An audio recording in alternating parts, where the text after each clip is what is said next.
Evangelho de Lucas, capítulo 17, a partir do verso 20, diz assim a palavra do Senhor: Interrogado pelos fariseus sobre quando viria o reino de Deus, Jesus lhe respondeu: Não vem o reino de Deus com visível aparência, nem dirão, ei-lo aqui, ou lá está, porque o reino de Deus está dentro de vós.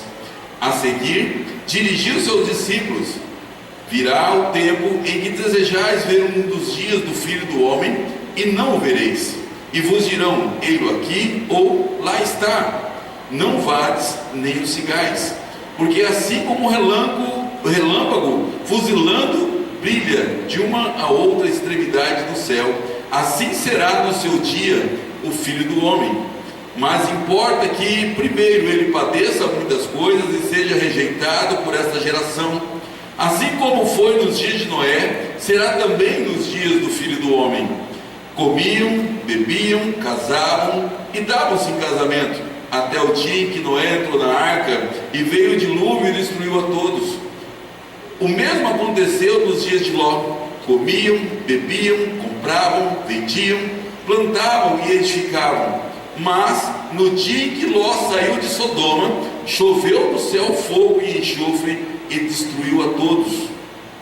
Assim será no dia em que o Filho do Homem se manifestar. Naquele dia, quem estiver noirado e tiver os seus bens em sua casa, não desça para tirá-los, e de igual modo, quem estiver no campo, não volte para trás. Lembrai-vos da mulher de Ló. Quem quiser perseverar a sua vida, perdê-la-á, e quem perder de fato, a salvará. Digo-vos que naquela noite 2 estarão numa cama, um será tomado e deixado o outro. 2 mulheres estarão juntas moendo, uma será tomada e outra deixada. 2 estarão no campo, um será tomado e o outro deixado. Então lhe responderam: Onde será isto, Senhor? E respondeu-lhes: Onde estiver o corpo, aí se ajuntarão também os abutres. Amém? Até aqui, feche os olhos por um instante. Se quiser, pode deixar a sua Bíblia aberta. Pai, em nome de Jesus, a tua palavra foi lida, Pai. Eu creio que ela é viva, ela é verdadeira, ela é poderosa, Pai, para trazer mudança, para trazer restauração, para trazer também esperança, Pai, para aqueles que esperam a vinda do Filho do Homem. Pai, que o teu Espírito Santo esteja nos dando graça, sabedoria e discernimento para pregar a tua palavra com ousadia e com autoridade, Pai. E que o teu Espírito Santo seja em cada coração. Pai, leva cativo os nossos pensamentos, que nada venha roubar a nossa atenção nessa noite, mas que nós possamos sair daqui, Pai, cheio da tua presença, que nós possamos receber a tua palavra, Pai, com alegria e entusiasmo, Pai, com esperança, Pai, crendo nos milagres, na providência que o Senhor trará sobre as nossas vidas. Seja conosco nessa noite, Pai, a nossa oração, em nome de Jesus, amém e amém. Poderia sentar, igreja do Senhor? Glória a Deus.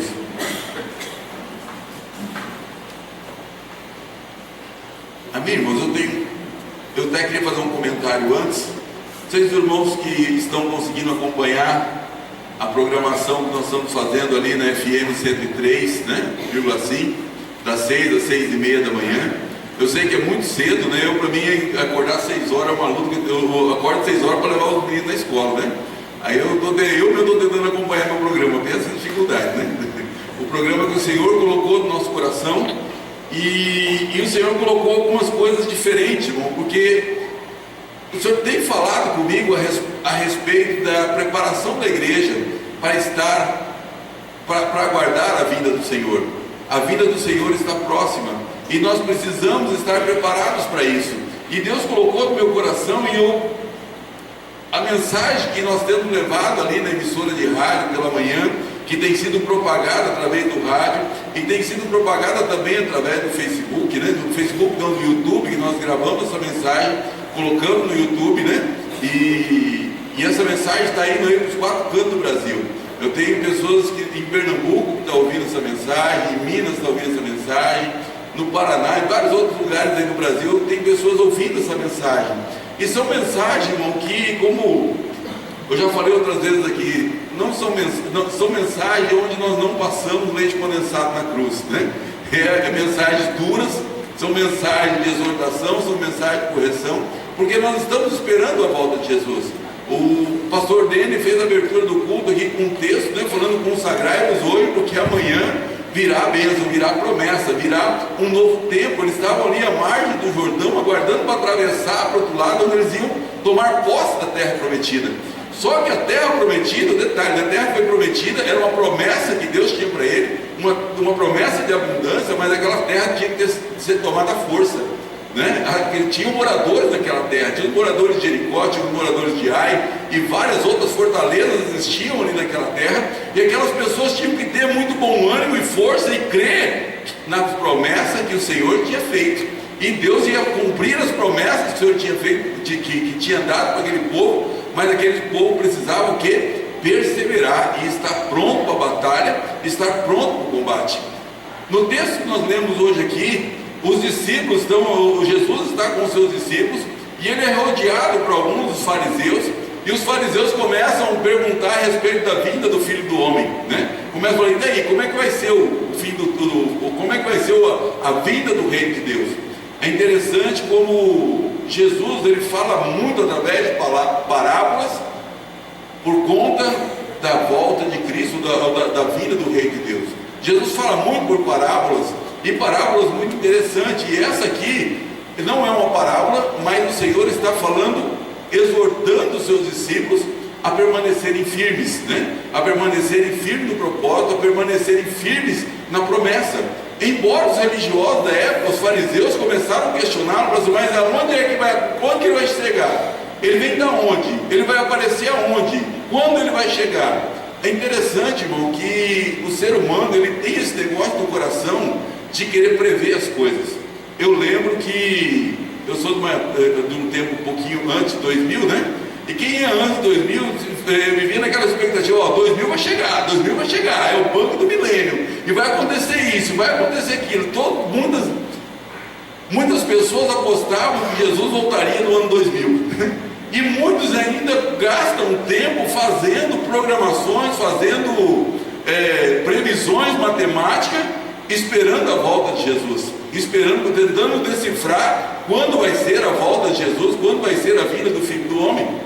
E isso, irmão, quando a pessoa se pega muito nisso, a gente vê um traço muito forte de religiosidade comparado aos fariseus daquela época, que queriam estar prontos, mas tinha que ter uma data certa, tinha que ter uma previsão exata de quando Jesus ia voltar. E aqui nesse texto nós vemos isso, os fariseus interrogando Jesus a respeito do reino de Deus e quando ele viria, né? Eles tinham uma expectativa, de promessa: Deus vai mandar o libertador do povo de Israel. Eles tinham uma expectativa, só que eles não estavam conseguindo ver Jesus como esse libertador prometido por Deus, né? Então ele vem, Jesus, ele diz que o reino de Deus, ele não vem de forma visível, mas ele começa dentro de nós.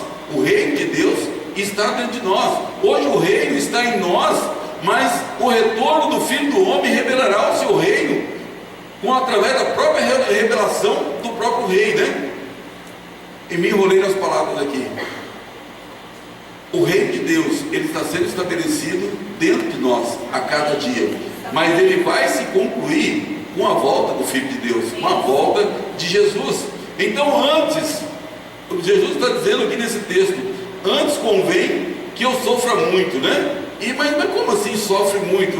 Parece que essa parte, convém que eu sofra muito, parece que está um pouco em desconexão com esse texto. Mas Jesus está falando assim: olha, vocês, convém que o povo ainda me rejeite, convém que algumas coisas, que haverá uma certa dificuldade de implantação desse reino aqui. E ali Jesus começa a falar com seus discípulos em particular, e começa a falar assim: olha, virá dias como os dias de Noé, dias de Sodoma, e fala também a respeito da mulher de Ló. O que se deve perguntar é como essas histórias, né, explicam o reino, a sua revelação e o reino de Deus dentro de nós. Jesus, ele começa falando para aqueles homens: olha, nós precisamos lembrar dos dias de Noé. O Senhor, ele vai voltar como nos dias de Noé. Mas como eram os dias de Noé? A palavra do Senhor diz que esses dias As pessoas comiam, bebiam, se casavam, davam em casamento. E como se a gente começa a pensar nisso, mas peraí, mas o que tem de errado em comer, beber e se casar? Será como diz nesse pequeno texto? Se nós formos lá para Gênesis, nós vamos ver que o povo havia se corrompido, que o coração do homem havia se corrompido. Mas Jesus, como ele fala aqui, que na época de Noé as pessoas comiam, bebiam e se davam em casamento. Mas os dias são descritos por essas ênfase no que aquelas pessoas estavam dispostas a fazer. Também fica claro que a pregação do testemunho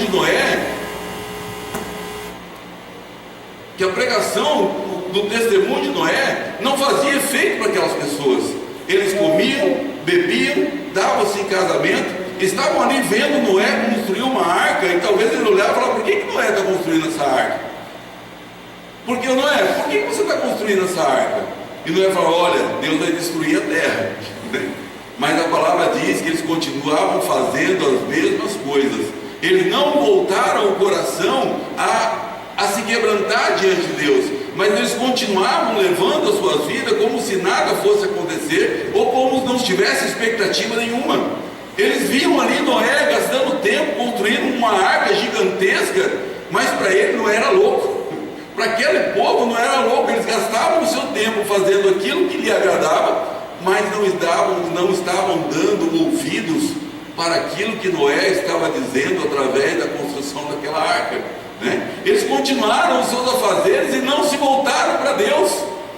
Consequentemente, não sobreviveram praticando essas coisas. Eles continuavam ali fazendo as mesmas coisas, não se voltaram para Deus. E quando veio o dilúvio, eles foram pegos de surpresa. Então, o que havia de errado neles? Eles estavam dando mais foco, mais direção para os seus prazeres, para a sua vida cotidiana, para o seu comer e beber, e deixavam Deus de lado. Ninguém estava preocupado em ouvir a palavra de Deus, ninguém estava preocupado com aquela destruição iminente que estava por acontecer. Portanto, não se pode perder, não nos podemos nos perder com os prazeres da vida, embora sejam de Deus, Deus nos deu família, Deus nos deu casa, Deus nos deu filhos, Deus nos deu trabalho. Nós não podemos nos perder nas bênçãos que Deus nos dá. Muitas pessoas acabam recebendo tantas bênçãos que quando ele vê, ele esqueceu do abençoador. Ele está tão preocupado em administrar a sua própria bênção, em comer, beber, trabalhar, fazer o seu dia a dia, que eles esquecem de Deus. Então a ênfase não deve ser festança, comida, sexo, mas a ênfase deve estar nós estarmos prontos para algo maior. Nós, como diz, nós precisamos estar prontos para a partida. Jesus, quando aqueles homens estavam falando: olha, mas como é que virá o reino de Deus? Quando virá o reino de Deus? Jesus está falando: olha, ele vai virar a qualquer momento, vai ser como um relâmpago. Basta que você esteja preparado, basta que você esteja pronto. E eu começo a fazer uma ponte aqui também, lá em Êxodo, quando o povo estava para sair da terra do Egito. Deus manda para o povo: olha, você coma, mate um cordeiro, pegue o sangue, coloque no umbral da porta, coma esse cordeiro, você, sua casa, seu vizinho, e durma pronto, com a mala pronta, calçado dos pés, preparados para sair.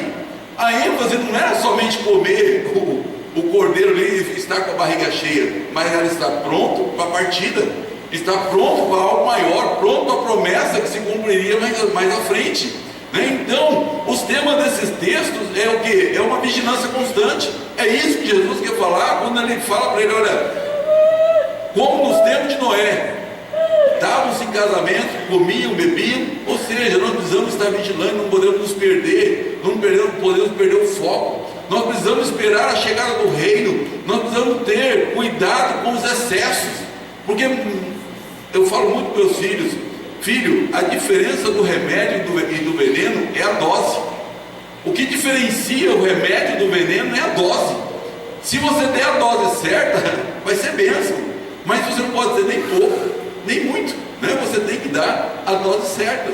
E muitas vezes nós pecamos pelo excesso. Um dos pecados que a Bíblia nos fala é a glutonaria. O que é a glutonaria? Quando nós falamos de glutonaria, é comer demais. Mas a glutonaria também está ligada com tudo aquilo que nós fazemos demais. E tudo que nós fazemos demais, na maioria das vezes, nós deixamos o reino de Deus de menos. Nós acabamos não fazendo aquilo que nós deveríamos. Na nossa vida nós precisamos ter foco. Nós precisamos ter valores, né, especiais, modelos a serem observados. Nós precisamos continuar pregando e ter uma expectativa aqui do retorno de Cristo.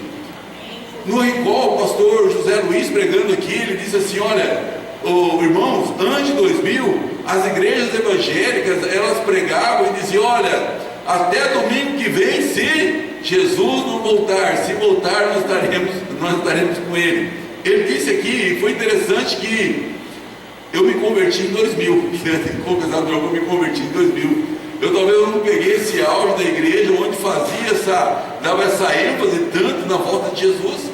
Mas nós precisamos ter isso em foco, estar preparados para a volta de Jesus e criar essa expectativa de milagre da volta de Jesus, da promessa que vai se cumprir. Nós precisamos criar essa expectativa no nosso coração. O segundo ponto desse texto está a partir do verso 28, né, que Jesus ele faz uma segunda comparação. Vamos ler aqui o versículo 28, diz assim: o mesmo aconteceu nos dias de Ló. Comiam, bebiam, compravam, vendiam, plantavam e edificavam. Mas no dia em que Ló saiu de Sodoma, choveu do céu fogo e enxofre e destruiu a todos.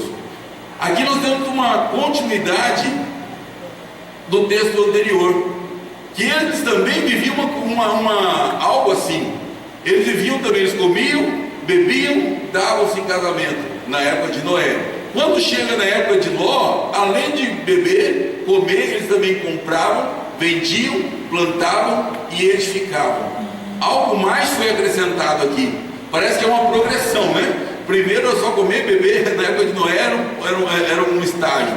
Na época de Ló, um estágio um pouco maior. Aqui o escritor, ele diz que além de tudo isso, as pessoas se envolveram em negociar, começaram a fazer empreendimentos agrícolas que tomam muito tempo, começaram a mexer com construção, que envolve também e arrasta muitas vezes o indivíduo para aquilo que ele fica naquela ênfase de terminar, nunca termina e sempre está preso naquilo, né? Ele acaba transformando a sua vida, dedicando a sua vida em projetos que muitas vezes ele nunca termina.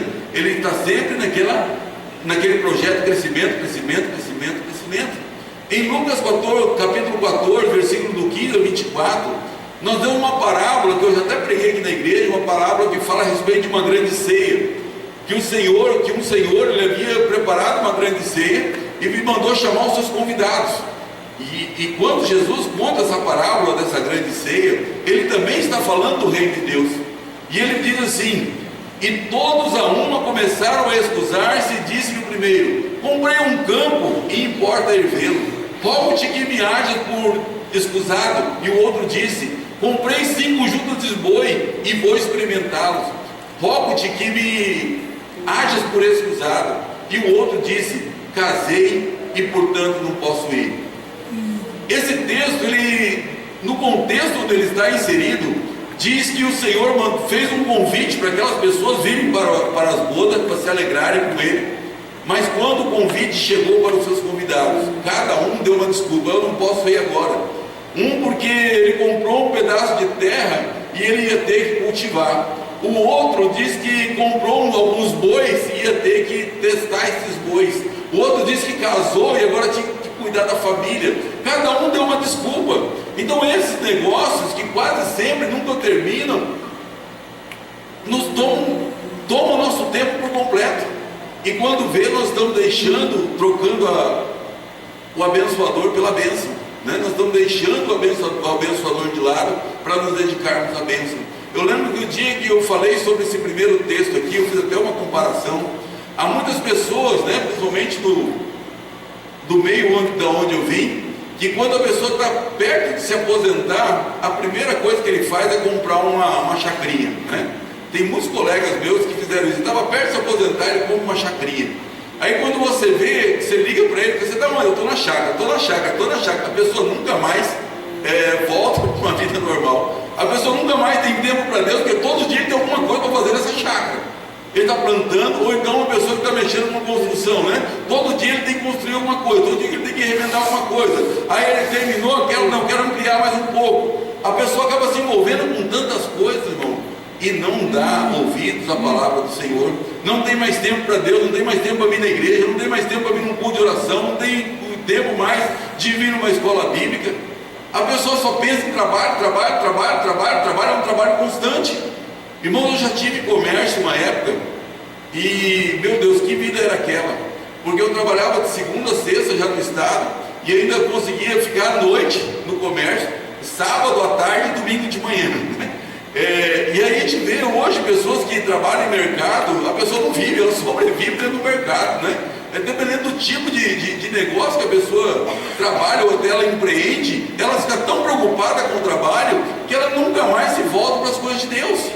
E é isso que Jesus está falando, né? Olha, na época de Ló, as pessoas também comiam, bebiam, davam-se em casamento, mas também plantavam, edificavam, se envolviam em tantos negócios que não davam ouvidos para a palavra de Deus, não se voltavam para Deus, não queriam relacionamento com Deus.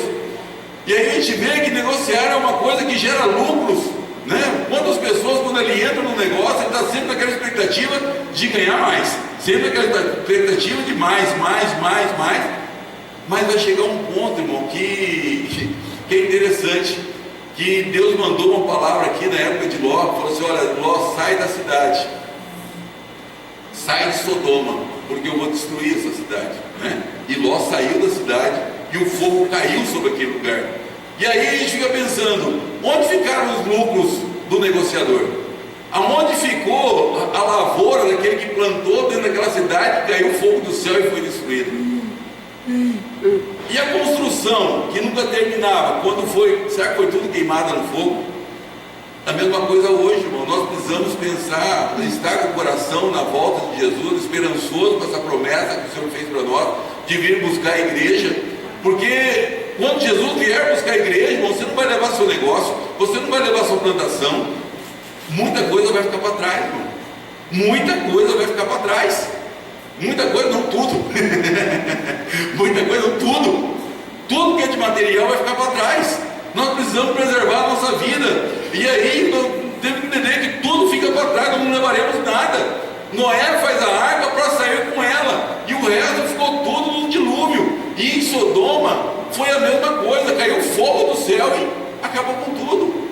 Quando Jesus voltar, irmão, nós não vamos ter nada que fazer com dinheiro mais. Não teremos mais nada para fazer com dinheiro. Não adianta ficar juntando tanta coisa. Até mesmo a Bíblia fala que é melhor nós estarmos na casa de luto do que numa casa de festa, porque na casa de luto que nós fazemos uma retrospectiva de como nós estamos levando a nossa vida. É na casa de luto que nós começamos a observar para onde nós iremos, né? O fim desse corpo. E tem um jargão, um dito popular que fala que caixão não tem gaveta. Nós não levamos nada. Quantos velórios você já foi aí, né? E já viu que caixão não tem gaveta. Nós não conseguimos levar nada dessa terra. Não tem como, você não tem o que você preparar aqui que você vai conseguir levar somente a sua alma. Você tem que preparar a sua alma para ir para a glória com o Senhor, né? Então Noé faz a arca para sair com ela, e tudo ficou para trás. O único que lucrou aqui foi Noé, que ele fez a arca e preparou uma vida pós o dilúvio. Nós também precisamos preparar uma vida após a morte, né? Ló, orientado por Deus, ele saiu daquele lugar. Tudo que havia sido construído lá foi desmanchado. Então, na verdade, o chamado dia do Filho do Homem não vai dar tempo para descer e para fazer mais nada, para nem ir para casa. Nós não teremos tempo de terminar os afazeres que ficaram no campo, concretizar aquele negócio dos sonhos.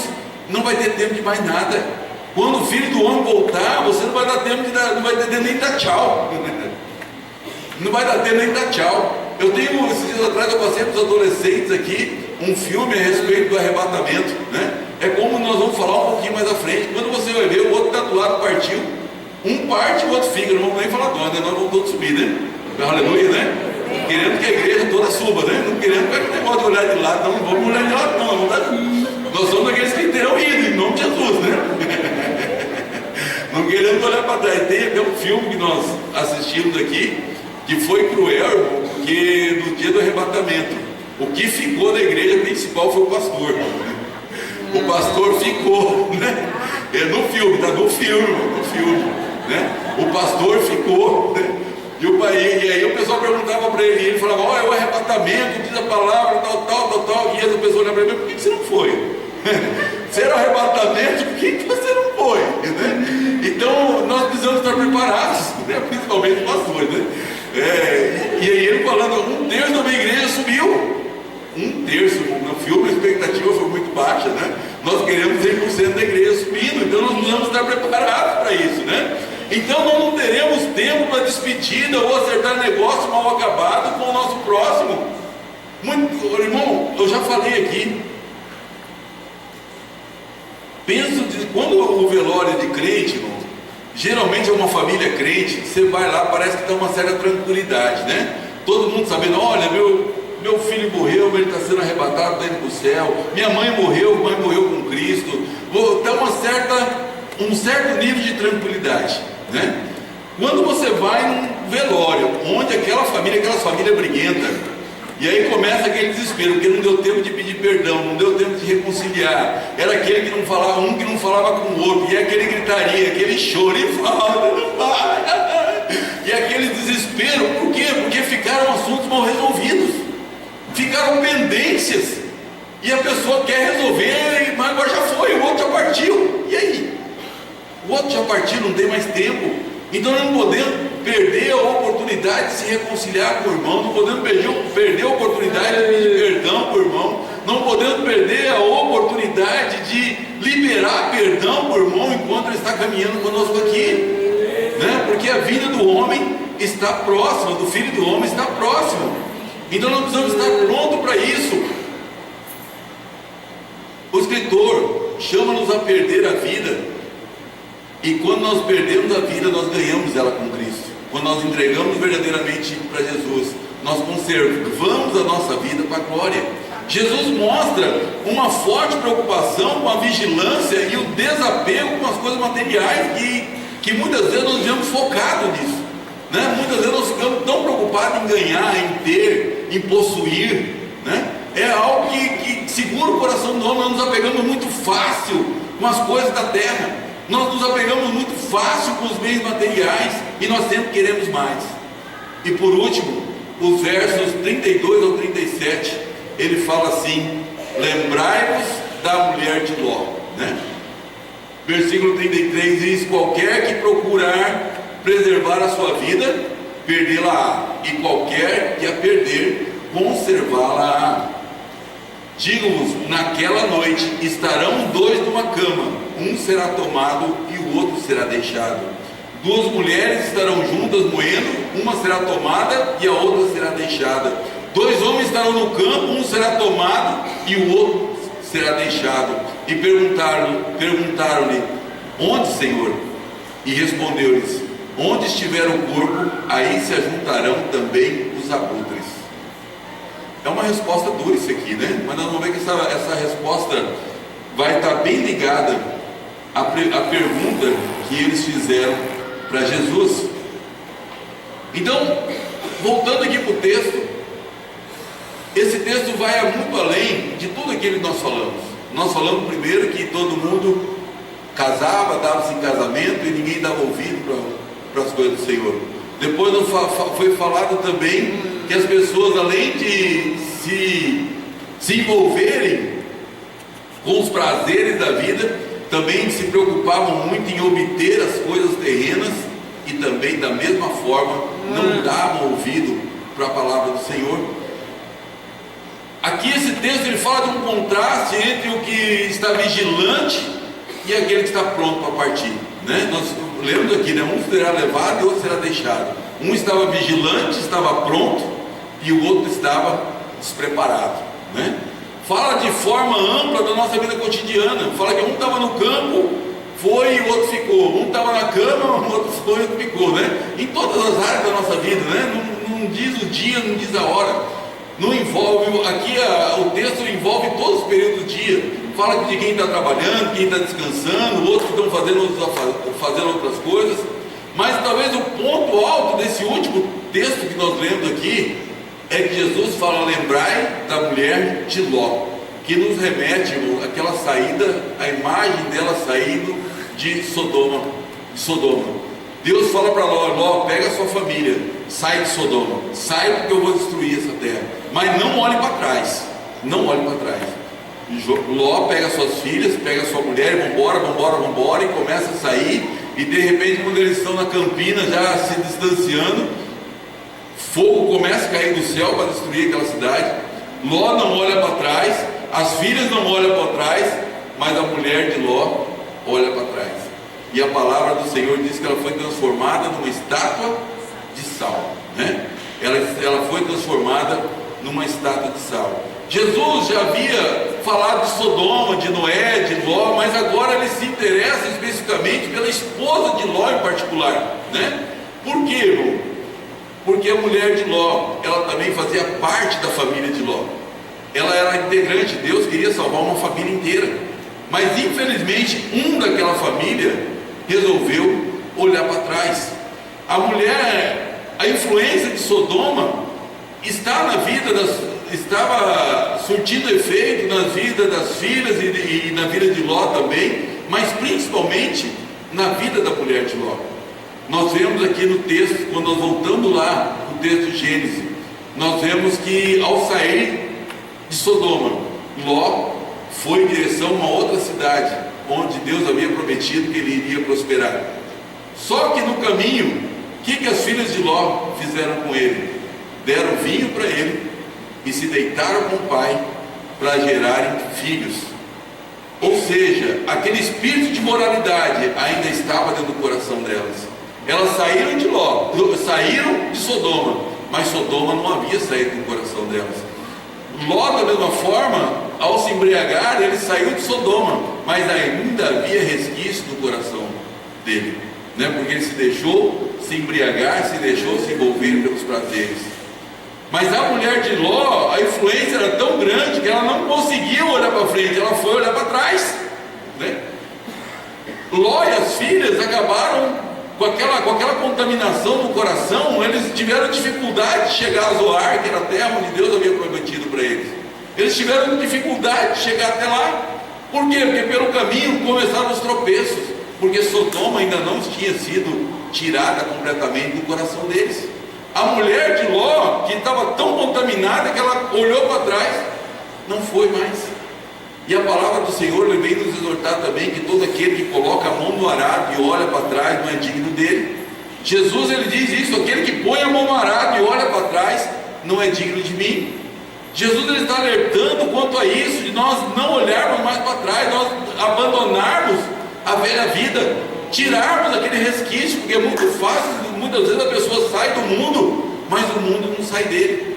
Quantas pessoas estão na igreja, estão tentando permanecer na igreja, ele vem na igreja, ele gosta do louvor, ele gosta da palavra, ele gosta do ritual da igreja, de todo mundo se abraçar, gosta da comunhão entre os irmãos, mas quando ele sai da igreja, ele não aguenta ficar sem aquilo que ele conheceu em Sodoma. Ele não consegue abandonar aqueles pecadinhos que muitas vezes estavam inseridos no seu contexto social, que ficou ali impregnado no seu coração. São pessoas que vira e mexe estão envolvidas com mentira, vira e mexe estão envolvidos com imoralidade sexual, vira e mexe estão envolvidos com problemas graves de caráter. Por quê? Porque o mundo, porque eles saíram de Sodoma, mas Sodoma não saiu deles. Ele saiu, ele está com o coração preparado, ele saiu de Sodoma, mas ainda está com o coração corrompido, e aí ele tem dificuldade de chegar a Zoar como Ló. Ló, Deus tinha falado que ele ia até Zoar, ele tinha dificuldade. E nós também, como cristãos, irmãos, nós precisamos estar preparados para subir e entender nesse contexto que Deus está falando aqui através da vida de Noé, de Ló e da mulher de Ló, que nós precisamos abandonar verdadeiramente o mundo, precisamos abandonar verdadeiramente o mundo e precisamos voltar para as coisas de Deus. Mas o problema é que quando muitas vezes as pessoas tentam abandonar abandonar o mundo, ela tem algumas resistências, mas ela não quer ser chamada de fanática, né? Quando a pessoa se converte, ela fica tão doido por Jesus, que ele bota a Bíblia debaixo do braço, ele chega na casa dos parentes, ele quer pregar para o parente, quer pregar para um, quer pregar para outro, né? E aí muitas vezes o parente se virou fanático. Isso aí fizeram uma lavagem cerebral, né, na cabeça dele. E aí ele fica naquele conflito, né? Será que eu continuo pregando? Ou será que eu esqueço essas coisas, né? A pessoa fica sendo taxada de fanática. Por isso seus conceitos ainda se misturam muito com os de Sodoma. O texto aqui mostra a dificuldade de se romper com Sodoma, de romper com o mundo, a dificuldade de fazer mudança e experimentar uma nova vida, onde o Senhor está nos prometendo. Deus está prometendo uma vida nova na glória, uma vida eterna na glória. Essa é a principal promessa de Deus para nós hoje. Para o povo de Israel era herdar a terra prometida, era a terra de Canaã, mas hoje a promessa que o Senhor tem para nós é de vida eterna. Então nós precisamos aceitar, né? Aceitar essa nova vida. A tentação de olhar para trás, né? Como a mulher de Ló fez, tem que sumir do nosso coração. Mas infelizmente, essa tentação, muitas vezes ela fica ali, ó, rodeando nossa mente, nosso coração. Puxa vida, mas eu vou ter que deixar de fazer tal coisa. Puxa vida, mas eu vou ter que abandonar tais práticas. Puxa, mas eu gostava tanto de tal tipo de música, mas eu gostava tanto daquele vício que eu tinha, né? E a pessoa tem dificuldade de abandonar. Não só. E aqui nós vemos o inimigo tentando fazer as pessoas desistir. Não só desistir, mas de não converter a visão como um todo, ou seja, ou mudar a visão totalmente. Muitas vezes esse sentimento fica impedindo a pessoa de mudar de vida. Quando isso é muito forte, irmão, nós acabamos ficando com as nossas vidas teoricamente fora de Sodoma. Tem pessoas que estão na igreja, mas infelizmente o mundo está tendo muita influência no seu coração. A pessoa já saiu do mundo, está dentro da igreja, mas aquela vontade de voltar, né, a vontade das velhas práticas ainda é muito forte. Então nós temos que sair do mundo, e o mundo tem que sair de nós também. As velhas práticas têm que sair do nosso coração. Aí chegará o dia do Filho do Homem, a volta de Jesus. É isso que a igreja está ansiando, é a volta de Jesus. Eu sei que em muitos lugares, muitas vezes as pessoas estão pregando que é a casa própria, é o carro novo, é os bens materiais, mas a palavra do Senhor está falando, a expectativa do crente hoje é a volta de Jesus, e ele vai voltar de repente. Mateus 24, do 26 ao 28, diz assim: portanto, se vos disserem, eis que ele está no deserto, não vá, eis que ele está no interior da casa, não acredite, porque assim como o relâmpago sai do oriente e se mostra até o ocidente, assim será também a vida do Filho do Homem, pois onde estiver o cadáver, ali se ajuntarão as águias. Tanto o texto de Mateus como de Marcos e Lucas mostra que uma ideia de que não há uma necessidade de procurar aonde Jesus vai se manifestar, aonde vai ser a volta. Jesus está dizendo, não precisa ficar criando expectativa de quando ela vai ser, basta que você esteja preparado, só. Não precisa ficar, vai ser hoje, vai ser amanhã, vai ser depois de amanhã, é 2020, é 2040, não precisa, vai ser em Israel, vai ser aqui, vai ser ali. Não precisa gastar seu tempo com isso, só fique preparado. Só fique preparado, pois diz aqui, pois os urubus, eles certamente encontrarão os corpos mortos. Os urubus, a Bíblia está dizendo aqui, que assim, quando vier a vinda do Filho do Homem, só vai encontrar os cadáveres daqueles que ficaram, né? Então não precisa se preocupar, porque da mesma forma que os urubus vão encontrar os cadáveres, os anjos de Deus vão encontrar a igreja. A igreja vai ser arrebatada, a igreja vai ser elevada. Da mesma forma que ficarão corpos aqui, a igreja será arrebatada e os anjos encontrarão a igreja. Um detalhe é que nós simplesmente, todo esse texto quer dizer que nós precisamos estar prontos, nós precisamos estar vigilantes. Onde não é relevante, mas não faça como os religiosos tentando descobrir o dia e a hora, mas viva atento e alerta todos os dias. Tenha uma vida de retidão até ele voltar, para nós continuarmos no reino de Deus. Os anjos acharão a igreja, irmão. Não se preocupe, não se preocupe. E para encerrar nossa ministração hoje, irmão, o que essa lição ele traz para nós? Ele nos ensina a ouvir a voz do Senhor. Ela nos fala também, observe os sinais dos fins dos tempos. Como Jesus disse, né? Como no tempo de Noé.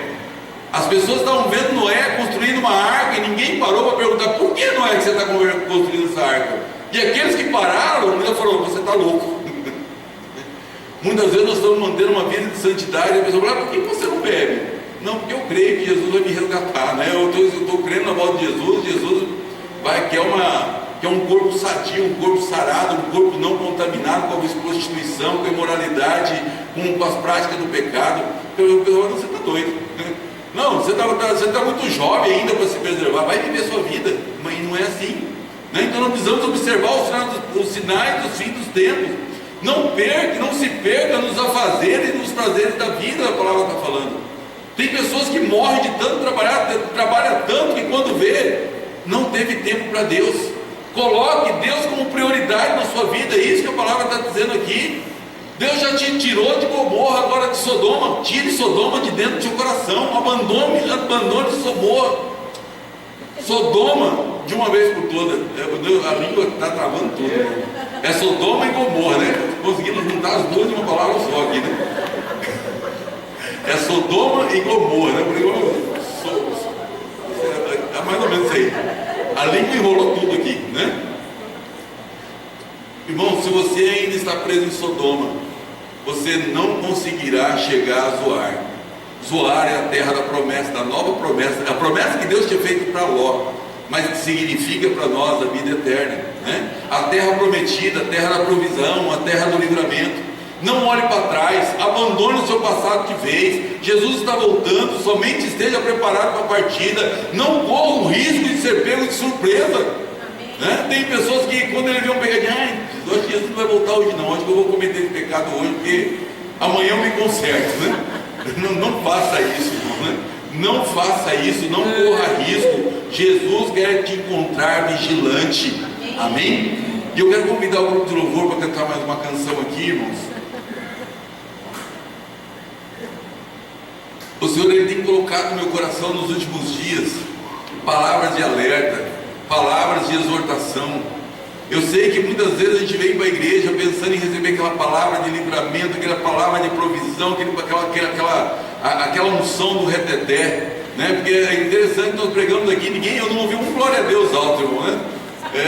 Eu ouvi um pouco quieto, né? Quando fala da volta de Jesus, fala da destruição, fala desses assuntos, a igreja fica quieta, né? Parece que se passar um mosquito no meio da igreja, o povo ouve, né? O bater das asas do mosquito. Porque o povo, infelizmente, irmão, nossos ouvidos querem falar aquele aconchego. Não, Deus está te entregando aquela chave da vitória, Deus está te entregando a chave da bênção, Deus está te entregando isso, Deus está te entregando aquilo. Mas a palavra que o Senhor colocou no nosso coração hoje é: esteja preparado. Não se perca nos prazeres da vida. Não se perca no meio das bênçãos que o Senhor te deu. Não se preocupe com tanto ganhar dinheiro, mas se preocupe principalmente em ganhar a vida eterna. Fique firme na presença do Senhor. Seja firme e vigilante. Não abandone a sua fé. Tire Sodoma de dentro do seu coração. Não olhe para trás, porque quem olha para trás vira estátua de sal.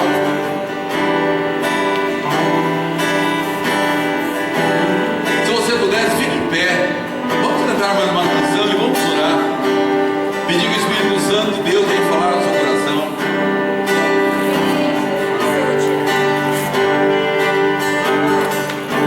Pai, a tua palavra foi ministrada para a igreja, Senhor.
a sua vida.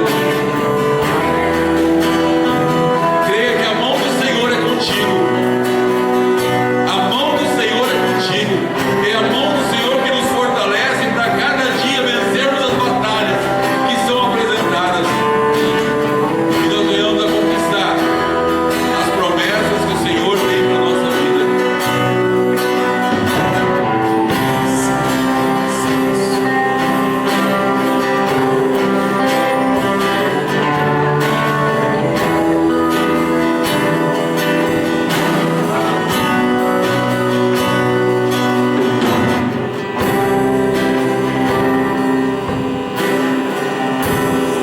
Já vamos terminar o culto, mas antes de terminar o culto, eu quero te convidar para cantar mais uma canção.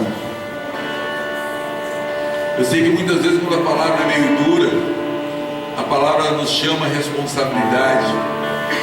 Às vezes o nosso coração fica um pouco endurecido, nós temos dificuldade até mesmo de sentir a presença de Deus. Eu falo, meu Deus,